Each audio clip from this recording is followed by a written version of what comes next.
జిల్లా సదాశివపేట పట్టణ పరిధిలోని 14వ వార్డు బీజేపీ అభ్యర్థి అయిన ఉల్లిగడ్డలో ఉమారాణి నాగరాజ్ ఇంటింటి ప్రచారంలో భాగంగా పాల్గొన్న ఎమ్మెల్సీ అంజిరెడ్డి ఆధ్వర్యంలో ఎలక్షన్ల ఇన్ఛార్జ్ జయశ్రీ ఇంటింటికి తిరిగి ప్రచారం చేశారు. ఈ ప్రచారంలో భాగంగా అనంతరం మాట్లాడుతూ భారీగా స్వచ్ఛందంగా తరలివచ్చిన 14వ వార్డు ప్రజలు 14వ వార్డులో వికసించబోతున్న బీజేపీ అనుకుంటున్న వార్డు ప్రజలు మున్సిపాల్లో 14వ వార్డు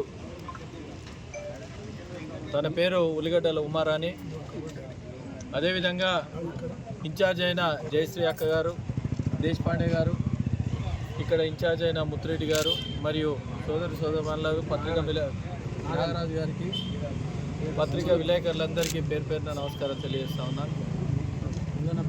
ఒక మార్పు రావాలంటే అవినీతిని అంతం చేయాలి, అభివృద్ధిని ముందుకు తీసుకుపోవాలంటే ఈ మార్పు కోసానికి భారతీయ జనతా పార్టీకి ఓటేయాలి.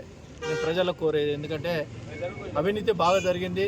గత పాలకులు ఎవరైతే 10 సంవత్సరాల నుండి ఉన్నారో, ఈ 2.5 సంవత్సరాలు వచ్చిరో, బీఆర్ఎస్ అయినా కాంగ్రెస్ పార్టీ అయినా, ఇక్కడ ఎక్కడ చూసినా కానీ రోడ్స్ అభివృద్ధి లేదు, డ్రైనేజ్ లేదు, వాటర్ లేదు. ఎక్కడ పోయినా కానీ అదే అడుగుతూ ఉన్నారు ప్రజలందరూ.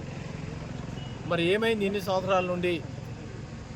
గతంలో మంత్రుల వాళ్ళే ఉండే, ముఖ్యమంత్రులు వాళ్ళే ఉండే, ఇప్పుడు కూడా మంత్రులు వాళ్ళే ఉన్నారు, ముఖ్యమంత్రులు వాళ్ళే ఉన్నారు. ఎందుకు ఫండ్స్ తీసుకొచ్చి డెవలప్ చేస్తలేరు? అదేవిధంగా నేను కాంగ్రెస్ పార్టీని ఒకటే అడుగుతా ఉన్నా, ఒక 1 ఇయర్ నుంచి ఇక్కడ మున్సిపల్ ఎలక్షన్ పెట్టలేరు. ఈ 1 ఇయర్ నుంచి సుమారు 10 కోట్ల రూపాయలు కేంద్ర ప్రభుత్వం నిధులు వస్తూ ఉండే. ఈ కేంద్ర ప్రభుత్వం నిధులు వచ్చినప్పుడు రాష్ట్ర ప్రభుత్వం నిధులు కూడా 10 కోట్లు ఇవ్వాలి. 20 కోట్ల నిధులు కాంగ్రెస్ పార్టీ 20 కోట్ల నిధులు ఇచ్చిన తర్వాతనే ఓటు అడగాలని డిమాండ్ చేస్తూ ఉన్నాను. కాంగ్రెస్ పార్టీ విషయంలో తీసుకుంటే 6 గ్యారంటీలు, 420 హామీలు ఇచ్చారు. మరి ఏం హామీలు నెరవేర్చారు? మహిళలను మోసం చేశారు, వృద్ధులను మోసం చేశారు, యువకులను మోసం చేశారు, రైతులను మోసం చేశారు, వికలాంగులను మోసం చేశారు. మరి వీళ్ళందరికీ కొత్త జంట కూడా పెళ్ళైన వాళ్ళకు తులం బంగారం ఇస్తాను, వాళ్ళని కూడా మోసం చేయడం జరిగింది. ఇవన్నీ ఇచ్చిన తర్వాతనే ఓటు అడగాలని డిమాండ్ చేస్తూ ఉన్నాను. మేమందరం కూడా భారతీయ జనతా పార్టీ తరఫున ఉల్లిగడ్డల ఉమారాణి గారు నాయకత్వంలో వారు ఇక్కడ కాంటెస్ట్ చేయడానికి బీజేపీ తరఫున నిర్ణయించడం జరిగింది. వారి కొరకు మేమందరం కూడా ఇక్కడ కాలనీలో అంతా కూడా ఈ మొత్తం చుట్టుపక్కల ఉన్న 14 వార్డులో మొత్తం కూడా డోర్ టు డోర్ కంపెయినింగ్ చేయడానికి మేము రావడం జరిగింది. సదాశివపేటలో భారతీయ జనతా పార్టీకి కొన్ని సంవత్సరాల నుండి ఇక్కడ ఇన్ఫ్లుయెన్స్ ఉన్న పార్టీ. ఇక్కడ నాయకత్వం, సీనియర్ నాయకులు, ఎంపీలు, ఎమ్మెల్యేలు అందరూ కూడా ఇక్కడ రిప్రజెంట్ చేసిన నాయకత్వం, హిందుత్వం ఎక్కువగా ఉన్న నాయకత్వం. మోదీ గారు చేసే అభివృద్ధి కార్యక్రమాలను దృష్టిలో ఉంచుకొని ప్రతి ఒక్కరూ భారతీయ జనతా పార్టీ వైపు చూస్తున్నారు.